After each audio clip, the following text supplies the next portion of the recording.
Ẹ̀yà Judah, Emma reveiw. Ẹ̀yà Judah.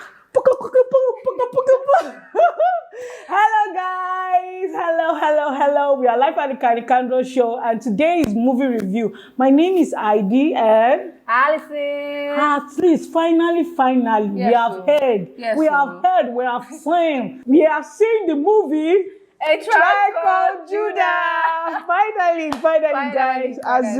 As the pressure of this movie. Yeah, so peer pressure. If you're not in the movie, you're not in this human being. You're not a human being. You're not in this life. Like you're not in this life. So guys, we have watched the movie. When we went to the cinema, we had to carry book and biro because we were like, hey, this movie that people have been hyping. Yes, so we must review it and see, is it really worth the hype? Yes. I'm sure you guys want to know if it's really worth the hype. Yes. So please let's stay tuned. Now when we come back, we'll go right into it.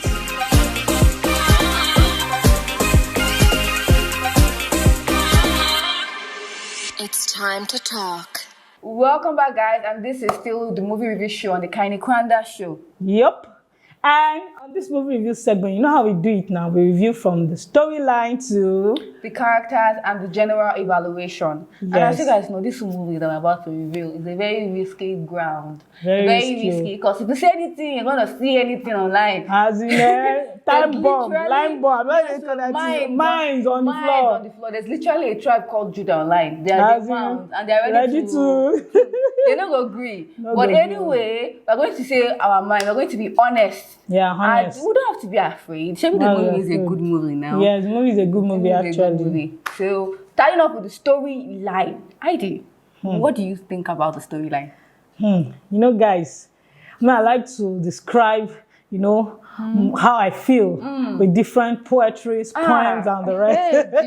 Honestly, guys, there's one thing that our people used to call. They used to say, "Less is more." That is the definition of that storyline. I mean, it was a very simple storyline, yet they were able to deliver on every scene, every character, every production.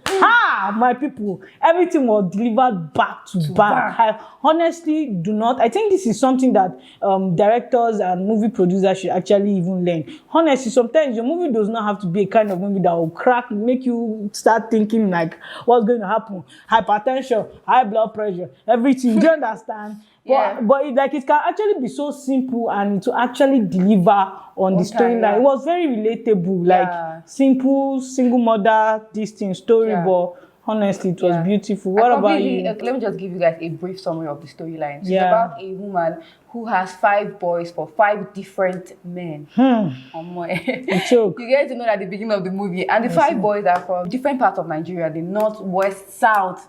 And south again, I would say. So, and then the mom fell ill all of a sudden and they had to raise money for her health. So that led them to go and rob a mall to raise money for the mom. And the process of robbing the mall is not easier said than done. The way they planned it, I would just go in and come out. But that was not how it happened in real life. So you see, the storyline is actually a very simple story. It's not unique. It's a very simple story that we all know, but it was portrayed perfectly. Although it was simple, I would say it's not predictable because you won't see what's coming. You get for I don't know what ID things, but because me, I'm a normal movie critic. When I'm watching movie, I've already seen the plot, the finals. What is going to happen? This is what's going to happen. This is what will happen. This is not what will happen. You know, we have people like that. From the beginning, you're already thinking, if I was director, how will I make the ending of this movie be? You understand? So, as in based on the movie critic now, you understand? Anyway, guys, but before we dive into our characters, there's actually something I want to note in the beginning of this movie that most people did not notice. You know me, when I'm watching a movie, I like to be, detailed about it. Anyway, don't let me map. But anyway, this is what I want to let you guys know about it. I don't know if anyone noticed. In the beginning of that movie, there was a throwback audio that introduced that movie. Wow. That was really, really creative. And in the throwback audio actually provided a background story of how Jedediah, the kind of person she was. She was disowned by her father. I'm sure most people even skip that story because many people, you just be watching movie for this thing and people hardly pay attention. But like when I watched the beginning of the movie, I had to take it back again and listen to that story. It was a background audio in that background, although they were even talking about how she was having an altercation with her dad, and he said, you got pregnant, how will I tell people in the church? I am an elder in the church. How will I tell them that my daughter is pregnant? You are disowned. Yeah. Do you understand? It's highly relatable. These are things that happen in the society, in Nigerian society that you see. Yes, and even from the beginning, it shows that she was always seen as a disappointment. From the beginning, they were able to establish that fact, which I think is very beautiful. Yeah. That's why I say, no matter how the storyline is very simple, do you understand? There's a way you can actually deliver it, which I think they did a beautiful work. Funke Akindele movies that she always tried to send off a message, a lesson honestly, in her movies. And this movie did not lack that. No, it did not lack that at all. There was a message and a story and a lesson to learn from this movie. So we're going to go straight to the characters right after this short break. Don't go anywhere.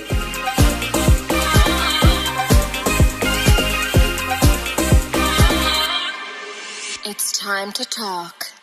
Welcome back, guys. We are still on the movie review of the movie called A Tribe Called Judah. Yes, guys, I will be talking straight about the characters. Yes. Guys, this character, this thing, please, I want Allison to first say her lead character. Why? Okay, guys, my favorite lead character goes to Shino, played by Toby Makinde, KK, sure boy. Because like he delivered his role expertly. Like I did not see that coming from him at all. When I saw that Toby's playing Agbe, I was like, can he pull it off? Yeah. But he overpulled it off. He dragged it, he cut it. But my favorite lead character goes to Timini, and he played the role of Pere in the movie. Like I just like seeing him in every scene because there's the way he just acted.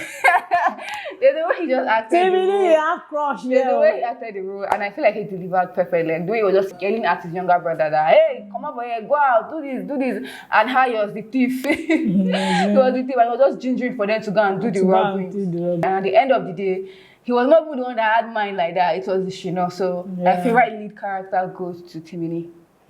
Afa. Honestly, just like you said, runner up, you understand? I first have to commend Funke. Yes, Funke Akindele. Auntie Funke, Bajel.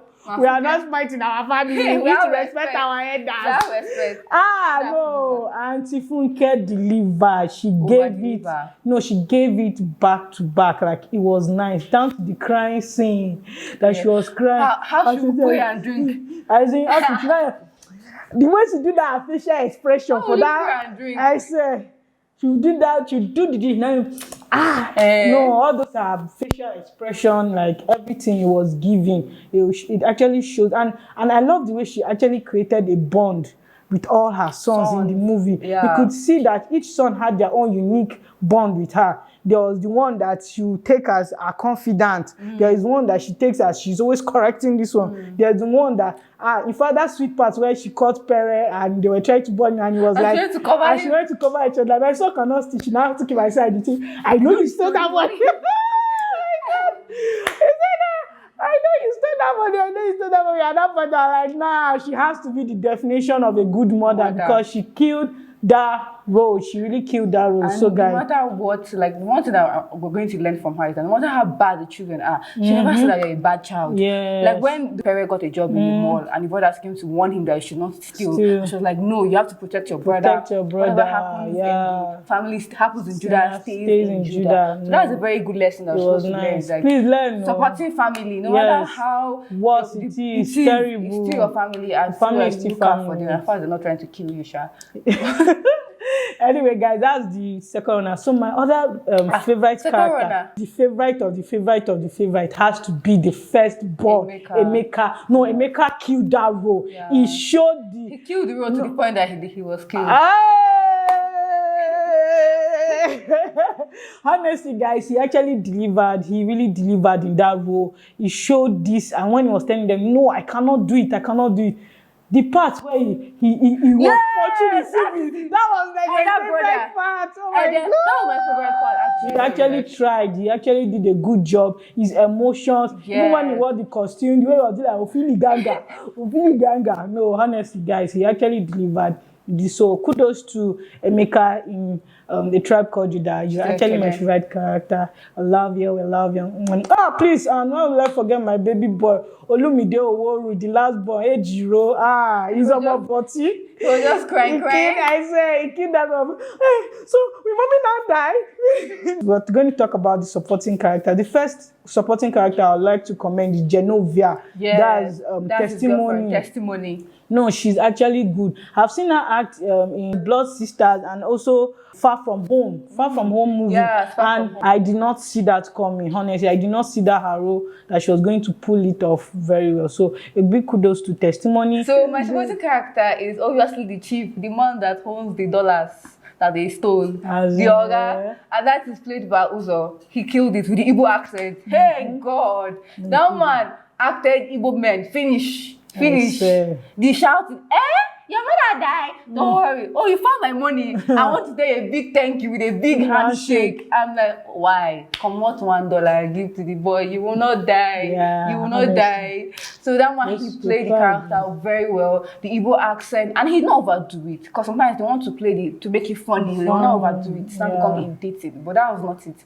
I loved seeing him in the movie. He played it very well. Yeah. So guys, thank you so much, because the next one we are going to be doing is going to be the general review, our final rating. Do we rate it a 1/5 or a 3/5? You know, it's from the rating. We know all the sweet things we've talked. I did number one will have the movie finished. To give it 5, she rather die. We're going to go to general evaluation after this very short break. See you.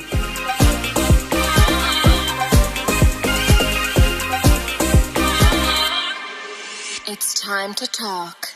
Welcome back, guys, and we are going to be giving you guys the overall review of this movie, the rating. So for me, right before we give the review, let's take a quick pause and just give hands up to the directors, the producers, and of course the costume managers and the effects manager. Talking about Hakeem Onilogbon, a very good job.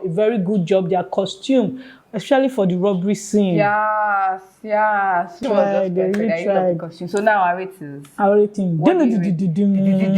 She does always like to hear my own rating first. Anyways, guys, so I would like to rate this movie. It actually did so good, so good that for the first time in history, I have to hands up give my review for the movie. So guys, my rating for this movie will be say it. 4.5/5. Why like this? I'm so sorry, guys, because there's always room for improvement. Obviously, there's always room for improvement. But let's hear our own rating. This one should say, rating now. Oh yeah, everybody. I just killed my rate. Because I was really excited. I want to hear the number. Anyway, guys, my ratings for this movie, the movie did very, very, very well, and I'm going to give it a 4.5. 4.5. After all the shakara, 4.5. Now she with the real definition of fair women. No, I will not lie. It's 4.5. I'm giving this movie. The movie did well. No, I actually did well. We don't have mind to give it anything less than 4.5. They will drag us. Jesus. But honestly, despite the dragging, like I said, it's a very simple storyline. Honestly, it was so relatable. It wasn't like maybe something's happening, you're thinking your brain, what would not happen to do. It was very straightforward, but they delivered. I think the delivery in this movie is something that we should actually look at. The delivery, they actually over-delivered. Delivery at every scene, every point in time. So thank you so much, guys, for joining me. Did you rate it a 4.5? Some people say 9/10, some people say 10/10, some people say 100/10. Some people have mine. I say 4/10. They know themselves. Guys, so thank you so much for joining me. If you know, there are also other movies in the cinema that you probably might watch. If you know you want us to watch it, you know it's a cinema something. So just let us know ahead. Yes, in the comment section, the movie that is in the cinema now that you would like us to review for you guys. Yeah. So thank you so much, guys. Please give your review or let us know. Is it really worth the hype? What are your thoughts about the movie? Did we give an honest review about it? So please, guys, let's do that. Thank you so much, guys, for joining me. Please make sure to like, share, and subscribe so that you can be notified once we drop a new video. Till we come your way next time, it's Aidi and Allison signing out from the Canvas Show on the movie review segment. Bye. Bye.